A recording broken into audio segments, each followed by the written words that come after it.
సాహిత్యం అంటే ఏమిటి? ఒకటి, చిత్రకథ అంటే ఓన్లీ చిత్రాలతో చెప్పబడేది అన్నమాట. చిత్రాలతో ఏదైతే చెప్తామో అదే చిత్రకథ. ఉదాహరణ, మీరు ఉపకారం అని 3వ తరగతిలోని 2వ పాఠం చూడండి. 2, కథ అంటే ఉదాహరణ, ఒక అడవిలో సింహం, జింక, నక్క, కోతి, ఎలుగుబంటి మొదలైన జంతువులు నివసిస్తున్నాయని వాటికి సంబంధించిన స్టోరీ చెప్పడమే అన్నమాట. 3, సంభాషణ అంటే ఉదాహరణ, టీచరు, రాము, దిగాలుగా కూర్చున్నావేమి? అప్పుడు రాము మాట్లాడుతున్నాడు, అందరూ నన్ను ఎగతాళి చేస్తున్నారు టీచర్. ఇదే అన్నమాట సంభాషణ. మన లైఫ్లో మనం తరచూ మాట్లాడుతుంటాం, మన అమ్మతోనో మన చెల్లెలతోనో. అదే సంభాషణ.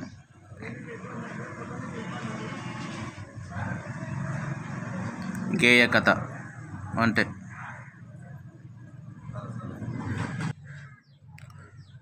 గేయ కథ ఎలా ఉంటుందో చూద్దాం. తానీష.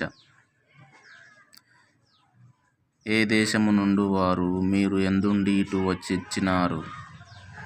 అప్పుడు లక్ష్మణుడు అంటే రాముని తమ్ముడు, తొలుత గోదావరి యందు మా స్థలము భద్రాచలము యందు. తానీష.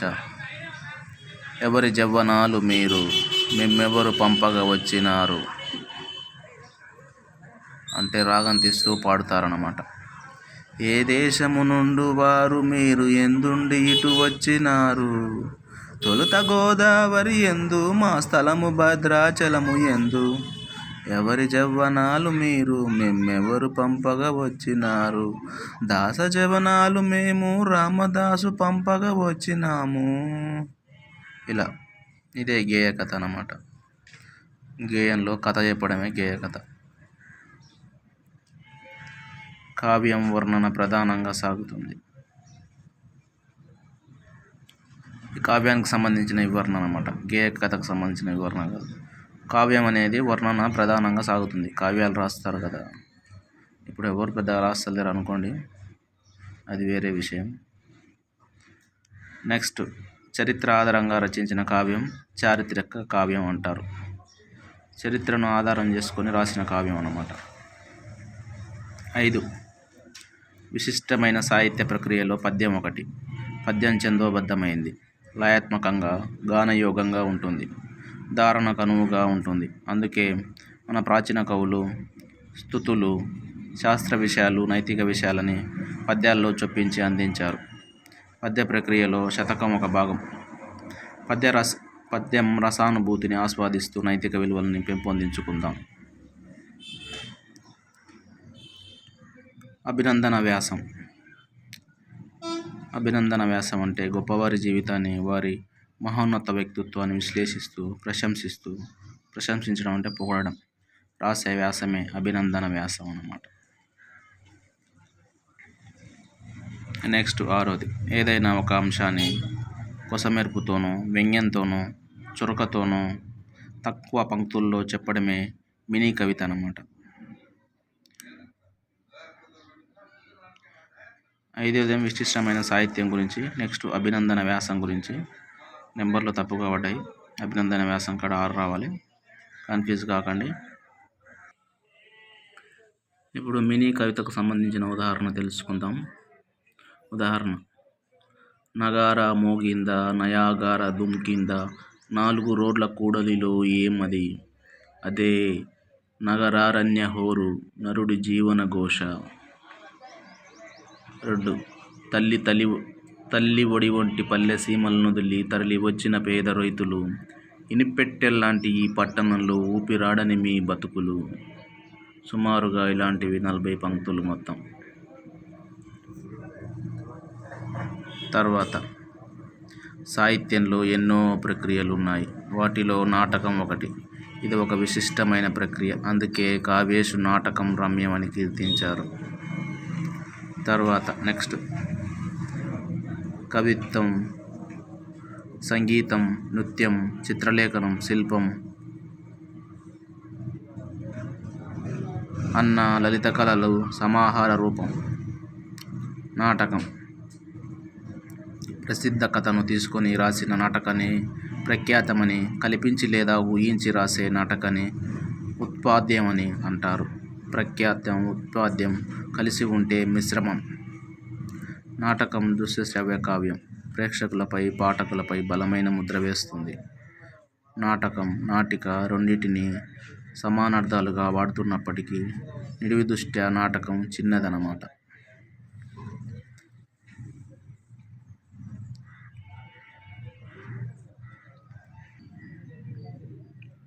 నాటకం ఉదాహరణలు: పాత్రలు: కేశవదాసు, రామదాసు, కనకరామారావు, రామం, పూజారి. కానీ ఇప్పుడు ఇద్దరు పాత్రల గురించి తెలుసుకుందాం. రామం: నాన్న, ఎవరో నిన్ను చూడడానికి వచ్చారు. దాసు: నన్ను చూస్తూ ఉండు.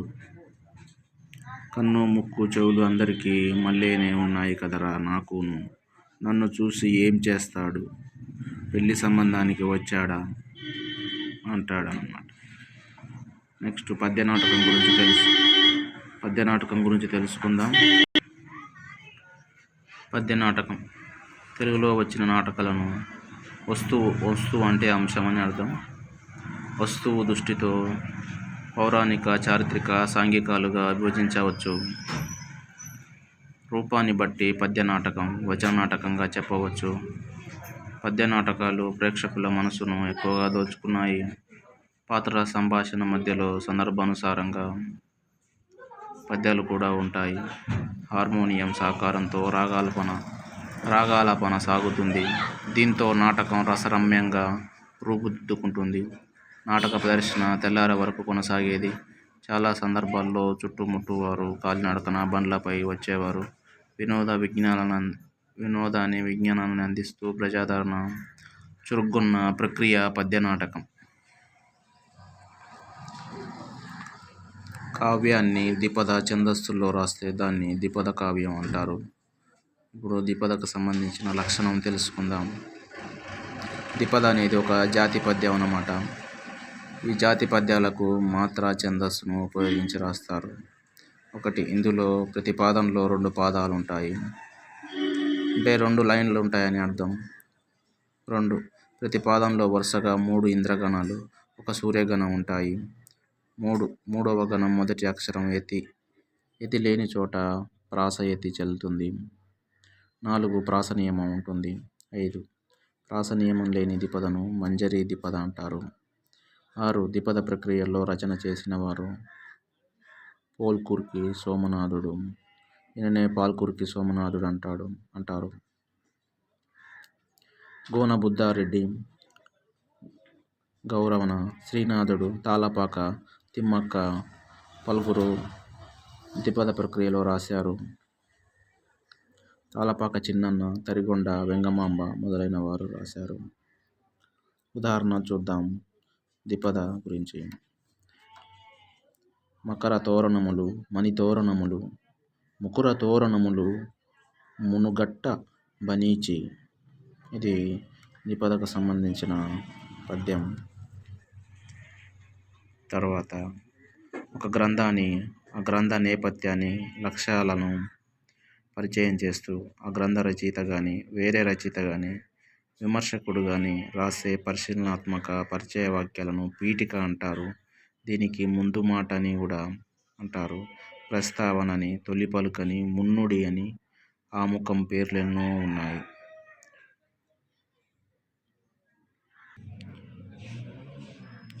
వచన కవిత పద్య గేయాల్లో ఉండే ఛందస్సుతో సంబంధం లేకుండా వ్యవహారిక భాషలో రాసే కవితను వచన కవిత అంటారు. వ్యవహారిక అంటే మనం డైలీ లైఫ్లో మాట్లాడే వాడుక భాష అన్నమాట. చిన్న చిన్న పదాలు, వాక్యాలతో దాన్ని గర్భితంగా ఉండే కవిత వచన కవిత. ఆధునిక యుగంలో వచన కవిత ఒక ముఖ్యమైన సాహిత్య ప్రక్రియ. ఇది ఛందోబద్ధత లేని కవిత్వ ప్రక్రియ. ఛందోబద్ధత అంటే గణాలు మనం పద్యాలు రాసే విధంగా సూర్యగణాలు, ఇంద్రగణాలు ఇవన్నీ అవసరం లేదన్నమాట. సరళమైన పదాలతో సహజమైన వాడుక భాషలో సూటిగా భావాన్ని వ్యక్తం చేసే వచన కవిత ద్వారా ఎందరో కవులు లోతైన భావాలను తేలికగా అందించారు. లోతైన అంటే డెప్త్ భావాలన్నమాట. కథానిక ప్రక్రియ. కథానిక అనేది వచన ప్రక్రియ. క్లుప్తత దీని లక్ష్యం వ్యక్తి జీవితంలోని ఒక ముఖ్య సన్నివేశాన్ని, సంఘటనల మధ్య సంబంధాన్ని కళాత్మకంగా చిత్రిస్తుంది. కథానిక పాత్రలు, నేపథ్యము, కథనము, జీవిత వాస్తవిక చిత్రణ కథానిక రచనలోని భాగాలు. నెక్స్ట్ గల్పిక గురించి తెలుసుకుందాం. ఇది ఒక ప్రక్రియ అన్నమాట. పాట, పద్యం ఇట్లా ఇవన్నీ ప్రక్రియలు అన్నమాట. ప్రక్రియలు అంటారు వీటిని. గల్పిక అనేది కూడా ఒక ప్రక్రియ. గల్పిక పరిణామంలో కథానిక కంటే చిన్నది. విమర్శ ఇందులో ప్రధానం. విమర్శించడం మొదటి లక్షణం అని. ఒక వ్యక్తి అనుభవంలోని ఒక దశ కానీ, ఒక సంస్థ పరిణామ క్రమంలోని ఒక విశేషం కానీ, విశేషం అంటే ముఖ్యమైన ఘట్టం అని అర్థం అన్నమాట. గల్పికలో వస్తువు. గల్పికలో అనుభూతి చిత్రణ కంటే అనుభవ ప్రకటనకు, భావదృష్టికి రచయితలు ప్రాముఖ్యాన్ని ఇస్తారు.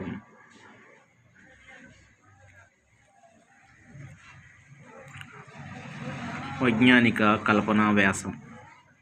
ఇదొక ప్రక్రియ. ఒక విషయాన్ని అనేక కోణాలలో విశ్లేషించి చేసిన వచన రచనయే వ్యాసం. ఈ వ్యాసం చారిత్రక, సామాజిక, రాజకీయ, సాంస్కృతిక, వైజ్ఞానిక, కళా సాహిత్యాది విషయాలలో దేని గురించైనా రచించబడవచ్చును. విజ్ఞాన శాస్త్ర విషయాలకు సంబంధించి ఊహించి రాసిన వ్యాసం వైజ్ఞానిక కల్పనా వ్యాసం అవుతుందన్నమాట. వార్తా వాక్య ప్రక్రియ. ప్రపంచంలోనూ దేశంలోనూ నిత్యం జరుగుతూ ఉన్న సంఘటనలపై పత్రికలు వ్యాఖ్యానిస్తూ ఉంటాయి. వీనిని పత్రికా సంపాదకులు, ప్రత్యేక వ్యాసకర్తలు చేస్తూ ఉంటారు. ఇవి రచనా కాలానికే కాక ఒక్కొక్కసారి అన్ని కాలాలకు కూడా వర్తిస్తాయన్నమాట. నెక్స్ట్ జీవిత చరిత్ర ప్రక్రియ. జీవిత చరిత్ర రాయాలంటే ఎలా రాయాలి దానికి సంబంధించిన ప్రక్రియ అన్నమాట. చారిత్రక, రాజకీయ, సాంస్కృతిక, వైజ్ఞానిక, కళ, సామాజిక రంగాలలో ప్రముఖ పాత్రను నిర్వహించిన వ్యక్తుల జీవితాల గురించి తెలిపే రచనలను జీవిత చరిత్రలు అంటారు. సమకాలిక, సామాజిక, చరిత్ర అంశాలు కూడా వీటిలో ప్రతిబింబిస్తూ ఉంటాయన్నమాట. శతకాల ముఖ్య లక్షణాలు. తెలుగు సాహిత్యంలో శతకాలకు ప్రత్యేక స్థానం ఉంది. కొందరు కవులు తమ ఇష్ట దేవతలను స్తుతిస్తూ శతకాలు రాశారు. శతక పద్యాలు లోక వ్యవహారం, ధర్మం, నీతిని తెలపడానికి ముఖ్యంగా రాయబడతాయి. శతకంలో ఏ పద్యానికి ఆ పద్యమే ముక్తకం. శతకంలో ప్రతి పద్యం చివర మకుటం ఉంటుంది. శతకంలో 100 లేక అంతకు మించిన పద్యాలు ఉంటాయి. 100 లేదా 108 పద్యాలు ఉంటాయి అన్నమాట. 100 నుంచి పైన. నెక్స్ట్ శైలి అంటే ఏమిటి? రాసేటప్పుడు దృష్టి యందు ఉండాల్సిన అంశాలేవి తెలుసుకుందాం. రాసేటప్పుడు భాషా దోషాలు లేకుండా చక్కగా రాయడాన్ని శైలి అంటారు. 1. చిన్న చిన్న వాక్యాలలో రాయడానికి ప్రయత్నించాలి. రాతలో మనం చెప్పదలుచుకున్నది చెప్పగలిగామా అని చూసుకోవాలి. వ్యాకరణాన్ని బాగా అర్థం చేసుకొని తప్పులు లేకుండా రాయాలి.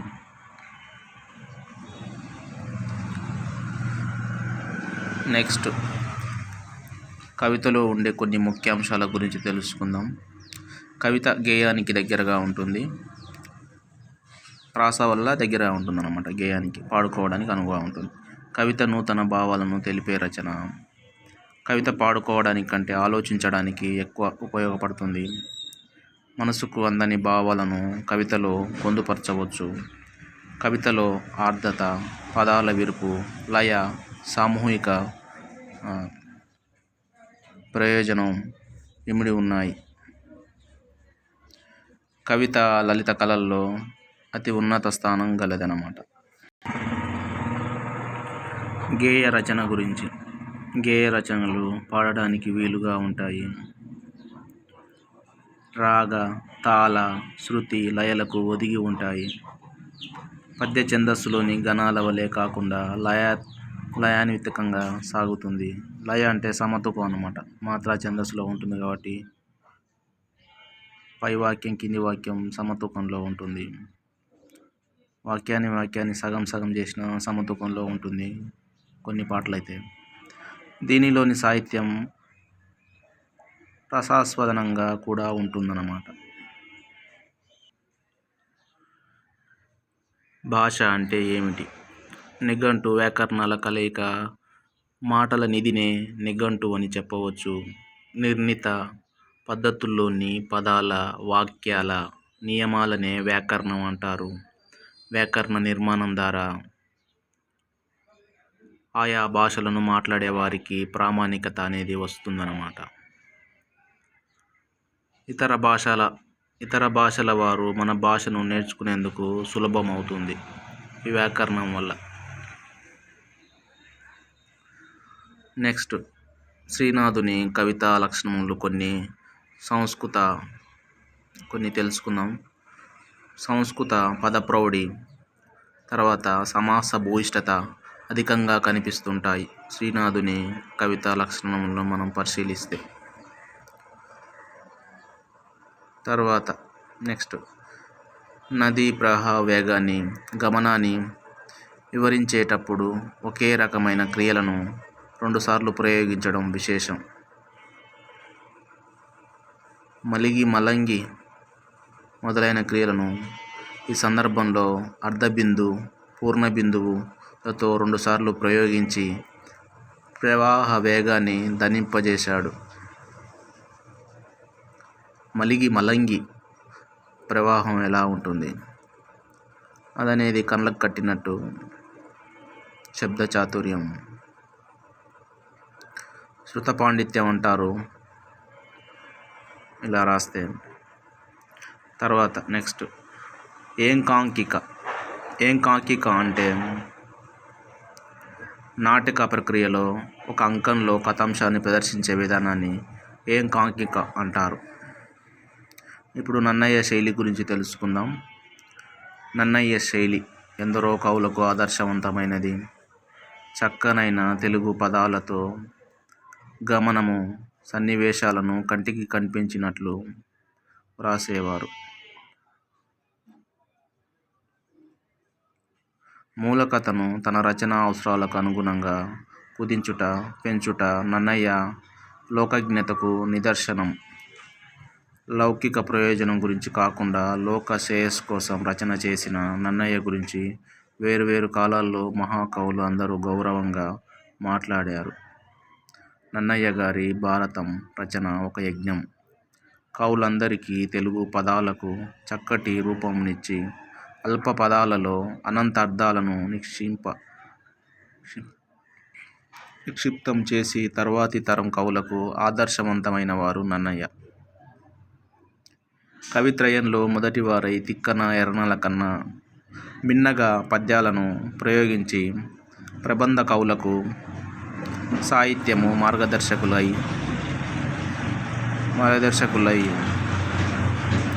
రోసి చని తలిచి వచ్చి ఎరిగెరిగి మొదలైన క్రియాపదాలపై ప్రయోగాలు చేశారు వారు.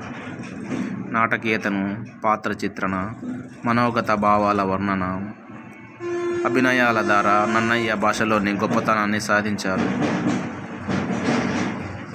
ఎందరో కవులకు ప్రామాణికాలు సూచించి ఆదర్శవంతంగా నిలిచి నన్నయ్య గారు.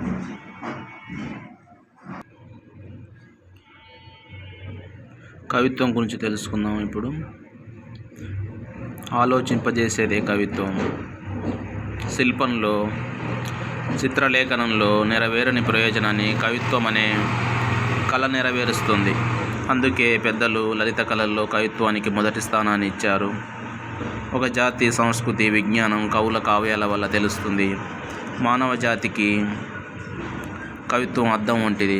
భాషకు అందాన్ని, జాతికి గొప్పతనాన్ని కలిగించేవారు మహాకవులు. వ్యాస, వాల్మీకి, కాళిదాసు, మొరులు కొన్ని నన్నయాది కవులంతా భారతీయ సాహిత్యాన్ని సుసంపన్నం చేశారు. చెక్కిన శిల్పం శిథిలం కావచ్చు, గీసిన చిత్రం చిరిగిపోవచ్చు, వినినంతనే గానం దూరం కావచ్చు, కానీ మదిలో మెదిలే కొన్ని వాక్కులు, కవి వాక్కులు ఎప్పటికీ చెదిరిపోవు. కవిత్వం ఆజన్మతార్కం, అజరామరం. అందుకే కవులను ఆరాధించి, ఆదరించి, ఆనందించడం మానవుల కనీస బాధ్యత. నెక్స్ట్, భావాలు నచ్చాలి, కవితా శక్తిని మెచ్చుకోవాలి. పాఠపరంగా రాస్తే లేదా కవితాత్మకంగా వచ్చిన కవిత్వం, గేయ కవిత్వం రాస్తే. తర్వాత పద్యాలలో వాక్యాలు చిన్నవి, సంభాషణ శైలి ఎక్కువ అయినా వచనంలో వాక్యాలు పెద్దవి, వచనంలో అలంకారిక శైలి ఎక్కువ. సంభాషణలో కనిపించే ఎత్తి పొడుపులు, చతురోక్తులు వంటివి పద్యానికి నాటకీయతను కల్పిస్తాయి. నెక్స్ట్, శ్రవణ సుఖం కోసం గేయాలలో అనుప్రాసలు కూరుస్తారు, అంటే చెవికి ఆనందం కలగడం కోసం. నెక్స్ట్, సంభాషణ శైలిలో కనిపించే విపులీకరణలు, వాద ప్రతివాద పద్ధతి నాటక పద్యాలలో పుష్కలంగా కనిపిస్తాయి. నెక్స్ట్, ప్రచార ప్రబోధ గేయాలలో ఆవేశం ఉంటుంది. మనం సినిమా పాటలను కొన్నిటిని గమనిస్తే ప్రబోధ గేయాలలో ఈ ఆవేశం అనేది కనపడుతుంది. నెక్స్ట్, ఈ కవితలో కథ లేదు, భావం మాత్రమే ఉంది. కవి ప్రత్యక్షంగా మరో వ్యక్తిని ఉద్దేశించి చెబుతున్న పద్యాలు కనుక నీవు నేను అనే మాటలుంటాయి. కవి ప్రత్యక్షంగా మాట్లాడటం లేదు. ఇది సంభాషణ శైలి కాదు, కవి మనోగత భావాల వ్యక్తీకరణ మాత్రమే. నెక్స్ట్, విషాద సుఖము అని విరుద్ధ భావాల సమ్మేళనాన్ని కూర్చాడు. ఈ రకపు వైచిత్రిని ఇంగ్లీష్లో ఆక్సిమెరన్ అంటారు. కళ సుఖాన్నిస్తుంది, అది తేలిపోవటం విషాదాన్ని కలిగిస్తుంది. అందుకే దాన్ని విషాద సుఖము అన్నాడు. ఈ రెండు విరుద్ధ భావాలు.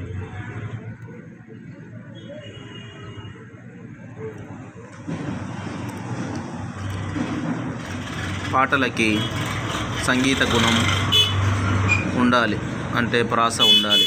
ఉదాహరణ చూసుకుంటే, పొరక దుమ్ము పోలేదేమి, ఇల్లు తిరిగేది ఇల్లాలి కోసమే. ఇలా ఇది ఒక జానపద గేయానికి సంబంధించిన ఎగ్జాంపుల్. పొరక దుమ్ము పోలేదేమి. నెక్స్ట్, అంతర్మదనం, ఆత్మనివేదనం, అనిబద్ధత, నిశ్చయకత, స్వేచ్ఛ ఇవి అసలు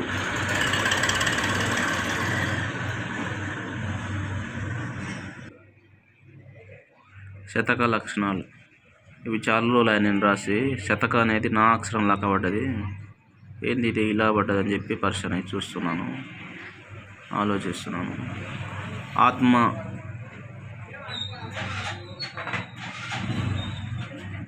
ఆత్మనివేదనం, అంతర్మదనం, అనిబద్ధత, నిర్చీకత, స్వేచ్ఛ ఇవి అసలు శతక లక్షణాలు అన్నమాట.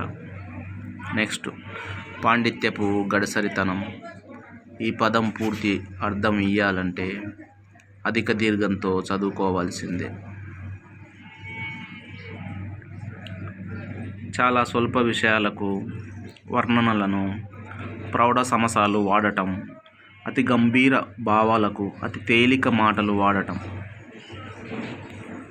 నెక్స్ట్, ఆధునిక కవిత్వంలో లఘు కావ్యాలు, ఖండకావ్యాలు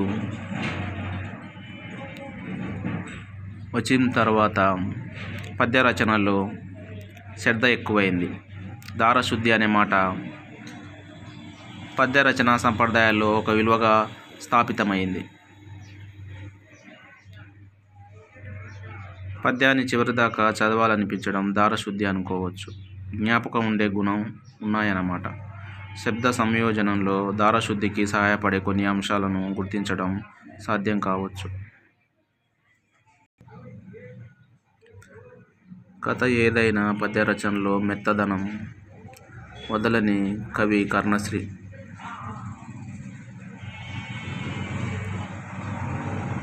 గీత పద్యాల్లో గణాలు ఎక్కువ తక్కువ అయిన పద్యాలు ఉన్నాయి. భావ కవిత్వంలో పద్యాల్లో సమధని ప్రయోగం ద్వారా సాధించిన సంగీత గుణం లిరిసిజం కూడా గమనించదగినది. నాటి తుది సంధ్య చీకటి కాటుకల అనే చోట ట కార వృత్తి ఈ రకపు సంగీత గుణాన్ని కలిగిస్తున్నాయన్నమాట.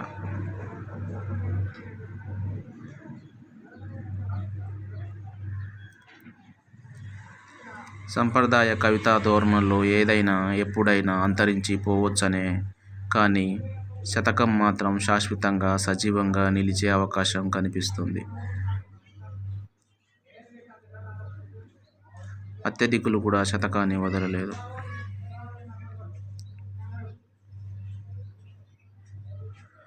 వనం అనే మాటకున్న అర్థం ద్వయాన్ని కూడా అన్వయించారిక్కడ. నెక్స్ట్, దారశుద్ధికి పాడించే గుణం ఉంది, జ్ఞాపకం ఉండే గుణం ఉన్నాయన్నమాట. పాట ఎత్తుగడలోనూ, నిర్వహణలోనూ, ముగింపులోనూ, పదాల ఎన్నికలోనూ, సంయోజనలోనూ, వాక్య ప్రయోగంలోనూ, ప్రాసలు కూర్చడంలోనూ ఇలాంటి చాలా భాషా అంశాల మీద ఈ దారశుద్ధి ఆధారపడి ఉంటుందన్నమాట.